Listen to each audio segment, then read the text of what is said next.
பிஸ்மில்லாஹிர்ரஹ்மானிர்ரஹீம். நஹ்மது வ நுஸல்லி அலா ரசூலில் கரீம். கண்ணியத்துக்குரிய உலமாக்களே, தலைமை தாங்குகின்ற தலைவர் அவர்களே, நிகழ்ச்சிகளை அழகாக நெறிப்படுத்துகின்ற தம்பி எமது வேட்பாளர்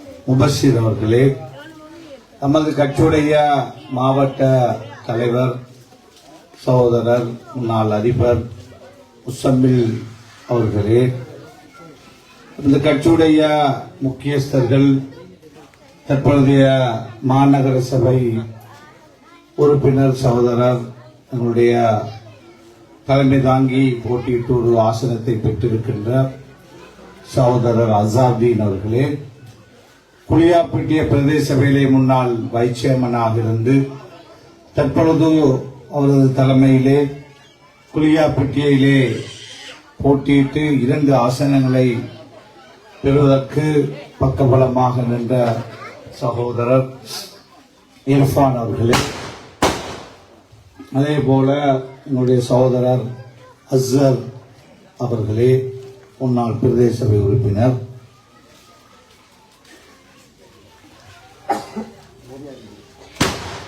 உங்களுடைய சகோதரர் ஃபைசர் அவர்களுடைய வெற்றிக்கு பக்கபலமாக நின்று உழைத்த வேட்பாளர் சிஃப்ரான் அவர்களே, அதே போல எங்களுடைய இன்றைய நிகழ்வுடைய கதாநாயகன், உங்களுடைய மண்ணின் மைந்தன், 36 வருஷங்களுக்கு பிறகு இன்ஷா அல்லாஹ் பிரதேச சபையிலே உங்களது குரலாக ஒலிக்க இருக்கின்ற உங்களது சேவகன், உங்களுடைய நண்பர், உறவினர், சகோதரர் ஃபைசர் அவர்களே, அதே போல இங்கு மேடையில் இருக்கின்ற மொய்னுதீன் ஹாஜியார் உட்பட ஊர் பெரியார்களே, முக்கியஸ்தர்களே, எனக்கு முன்னர் இருக்கின்ற பெரியோர்களே,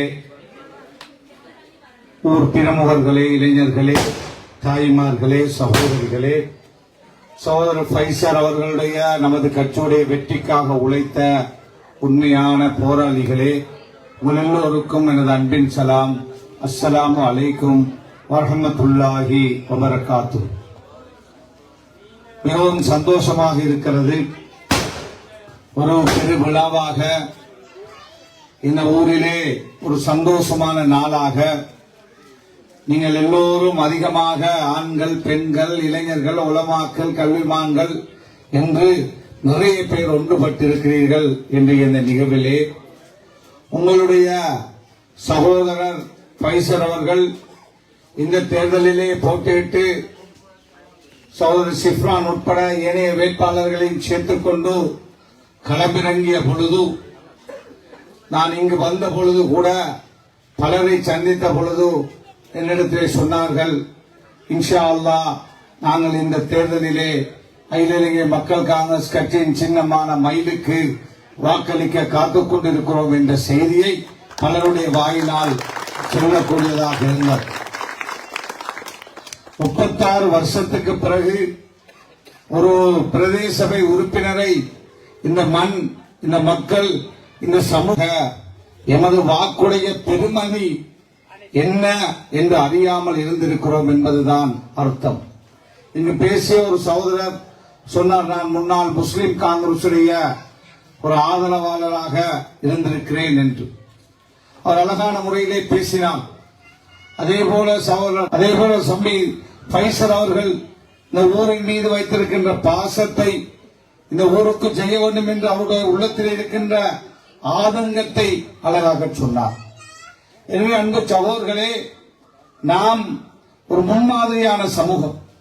நபி ஸல்லல்லாஹு அலைஹி வஸல்லம் அவர்கள் எங்களுக்கு எல்லா விஷயங்களையும் சொல்லித் தந்திருக்கிறார். அது தொழில் செய்வதாக இருந்தால் என்ன, குடும்பம் நடத்துவதாக இருந்தால் என்ன, பிள்ளைகளை வளர்ப்பதாக இருந்தால் என்ன, அரசியல் விஷயங்களாக இருந்தால் என்ன, கொடுக்கல் வாங்கலாக இருந்தால் என்ன, எல்லா விஷயங்களும் இஸ்லாமிய மார்க்கத்திலே சொல்லப்பட்டிருக்கிறார். நாம் அதை சரியாக புரிந்து செயல்பட்டால் அல்ஹம்துலில்லாஹ் அல்லாஹ்வுடைய உதவியினால் நிறைய விஷயங்களை நாங்கள் பெற்றுக் கொள்ளலாம். இலங்கையிலே வாழுகின்ற தனவந்தர்களில் நான் நினைக்கின்றேன் அதிகமான முஸ்லிம் தனவந்தர்கள் நிறைய மக்களுக்கு செய்கிறார். அல்லாஹ்வுக்காக செய்கின்ற பல பணிகள் இருக்கிறது. அவருடைய ஜக்காத்தை கொடுக்கிறார்கள், சதக்கா செய்கிறார்கள். எனக்கு தெரிந்த வகையிலே கண்டியிலே ஒரு பெருமதியான காணி, கண்டி வைத்தியசாலைக்கு முன்னர் உங்களுக்கு தெரியும், முஸ்லிம் ஹோட்டல் முதலாளி அதை வைத்தியசாலைக்காக தானமாக கொடுத்தார்.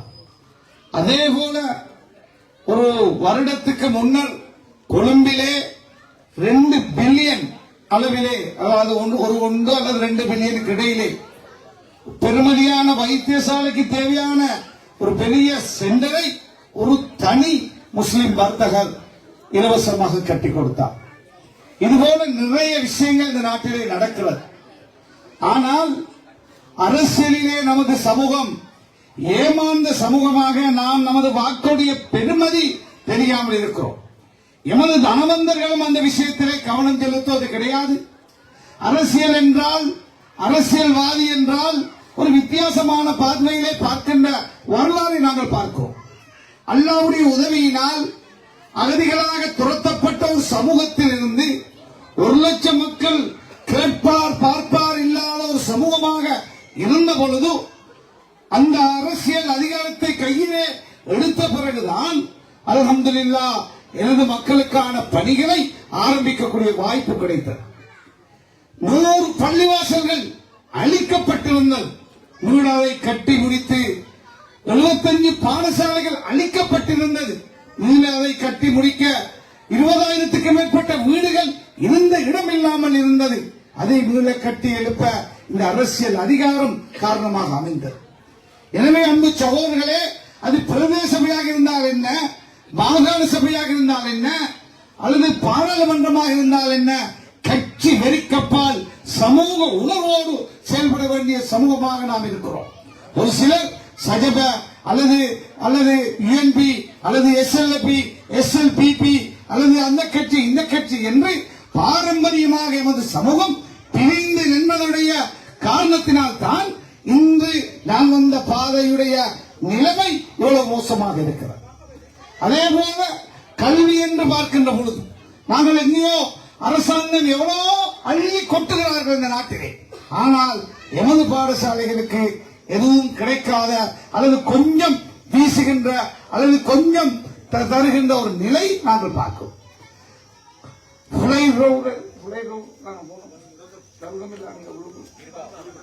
கெரிபாவைக்கு நான் போனேன். அங்கு போய் அந்த பகுதியிலே போகின்ற பொழுது அழகாக செல்லுகின்ற காபட் பாதை இடையிலே மோசமான பாதையாக ஆரம்பிக்கிறது. அப்போ ஒரு சகோதரர் சொல்றார், சார் இதோட பெரும்பான்மை மக்களுடைய ஊர் முடியுது, அதிலிருந்து எங்களுடைய சிறுபான்மை சமூகத்துடைய கிராமம் அவ்வளவு ரோடு மோசமாக இருக்கிறது. இவ்வாறு திட்டமிட்டு எனது சமூகம் புறக்கணிக்கப்படுகின்ற நிலை, அது மிக மோசமான நிலை. நாங்கள் அரசியல் தலைவர்களாக அகதியாக வந்த பிறகு, நாங்கள் நீர்குடியேற போன பிறகு சிங்கள மக்கள் தான் வவுனியாவிலே மிகவும் சிறுபான்மையாக வாழ்ந்தார்கள். அங்கு அந்த சிங்கள மக்கள் மத்தியிலே கேட்க பார்க்க யாரும் இல்லாத பொழுது நாங்கள் போய் பார்த்தால் பன்சலை இருந்த இடம் அழிந்து கிடக்கிறது, வீடுகள் இல்லை, எதுவும் இல்லாமல் இருந்த பொழுது அவர்களுக்கு நாங்கள் கை கொடுத்தோம், எல்லா பன்சலைகளுக்கும் உதவி செய்தோம். அதே போல எவ்வாறு முஸ்லிம் சமூகத்துக்கு உதவி செய்தோமோ அதே போல சிங்கள சமூகத்துக்கும் தமிழ் சமூகத்துக்கும் உதவி செய்தோம்.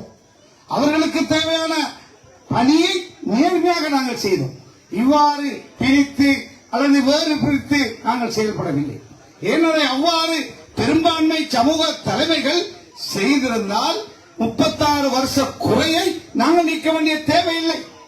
ஆனால் இன்று தெரிவு செய்யப்பட்டிருக்கிற பைசர் அவர்கள், நாங்கள் கடந்த காலங்களிலே ஒதுக்கீடுகளை கொடுத்தோம், இளைஞர் கழகங்களுக்கு கொடுத்தோம், பாடசாலைக்கு கொடுத்தோம், பள்ளிவாசல்களுக்கு கொடுத்தோம், அல்லது வேறு தேவைகளுக்கு கொடுத்த பணமெல்லாம் இந்த பிரதேசத்திலிருந்து திருப்பி அனுப்பப்படுகின்ற ஒரு துர்ப்பாக்கிய நிலையை கண்டோம்.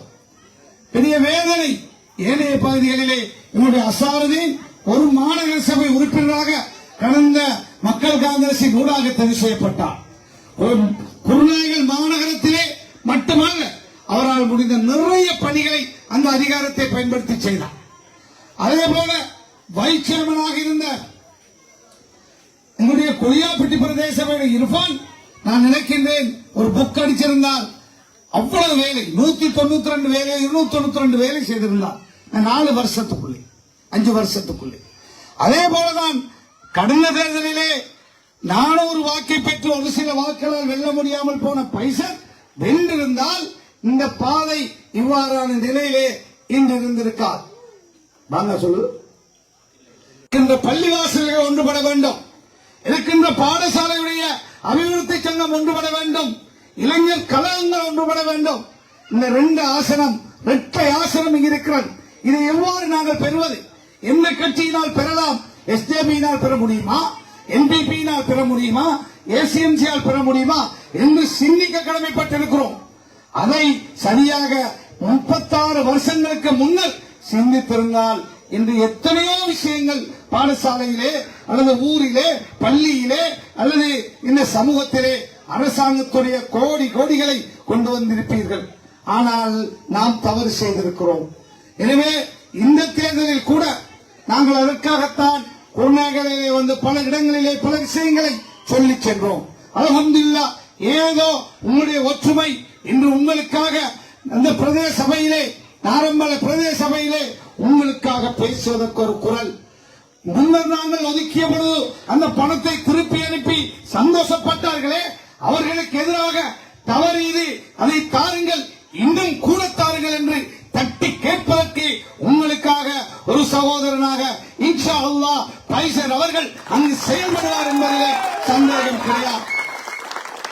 அவர் பிரதேச சபையுடைய பணிகளை மட்டுமல்லாமல் அவரிடத்திலே நான் வேண்டிக் கொள்வதெல்லாம் உடனடியாக என பாடசாலை அபிவிருத்தி சங்கங்களை 2 பெரிய பாடசாலை இருப்பதாக சொன்னீர்கள், 4 பள்ளி இருப்பதாக சொன்னீர்கள்.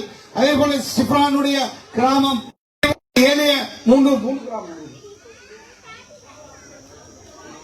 4 கிராம ஊரவர்களை ஒன்று சேர்த்து ஒரு ஆலோசனை சபையை அமைத்து எவ்வாறு இந்த பாடசாலைகளை அபிவிருத்தி செய்வது, எவ்வாறு பாதைகளை அபிவிருத்தி செய்வது, எவ்வாறு இங்கு இருக்கின்ற விதவைகளுடைய பிரச்சனையை நாங்கள் எங்களால் முடிந்த உதவிகளை செய்வது, எவ்வாறு கல்விக்கு அதே ஏழை பிள்ளைகளுடைய எதிர்காலத்துக்கு உதவி செய்வது என்றெல்லாம், அதே போல இந்த பிரதேசத்துடைய அடிப்படை தேவை பாதை உட்பட விளையாட்டு மைதானம், கிளினிக் சென்டர், இன்னும் என்னென்ன இருக்கிறதோ இவற்றையெல்லாம் ஊரிலே உள்ள கல்விமான்கள், அரசியல் பிரமுகர்கள், அதே போல வேறு கட்சியைச் சேர்ந்தவர்களாக இருந்தாலும் இந்த ஊரின் மீது பாசமுள்ள எல்லோரையும் சேர்ந்த ஒரு ஆலோசனை சபையை அமைத்து நிச்சயமாக அவர்களுடைய ஆலோசனையிலே எதை பிரதேச சபையிலே பெறலாம், எதை டிசிசி பிரதேச செயலகத்திலே நடக்கின்ற டிசிசியிலே போய் கலைத்து எதை ஊருக்கு பெற்றுக் கொடுக்கலாம், அதே போல அரசு சார்பற்ற நிறுவனங்களினால் எதை பெறலாம், அரசாங்கத்தினால் எதை பெறலாம்,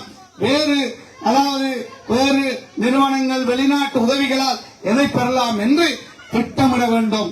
அந்த திட்டமிடலோடு முயற்சி செய்ய வேண்டும். முயற்சியோடு அல்லாஹ்விடத்திலே துஆ செய்ய வேண்டும். நிச்சயமாக இன்ஷா அல்லாஹ் 4 வருஷ காலத்துக்குள்ளே நிறைய விஷயங்களை சாதிக்க முடியும். எனவே பைசர் அவர்களுக்கு இப்பொழுதுதான் புதிதாக பெற்ற குழந்தை போல 36 வருஷங்களுக்கு பிறகு அவர் இந்த மண்ணுக்கு ஒரு மந்திரியாக வந்திருக்கிறார். எனவே அவரோடு போட்டி போட்ட சகோதரர்களையும் இணைத்துக் கொண்டு அவர்களையும் இந்த பணியிலே சேர்த்துக் கொண்டு ஊரவர்களுடைய ஒத்துழைப்பையும் பெற்றுக்கொண்டு இன்ஷா அல்லாஹ் இந்த மண்ணுக்கும் மக்களுக்கும் பணியாற்றுகின்ற பொழுது அல்லாஹ் நாடினால் அடுத்த முறை இந்த வட்டாரத்துடைய இரட்டை உறுப்பினர்களை பெற்றுக்கொண்டு ஒரு போனஸையும் பெற்று அடுத்த சபையிலே ஒரு வைச்சேவனாக இன்ஷா அல்லாஹ் அமர்வதற்கு அல்லாஹ் வழி செய்வான் என்று கூறி விடைபெறுகிறேன். நன்றி. அஸ்ஸலாம்.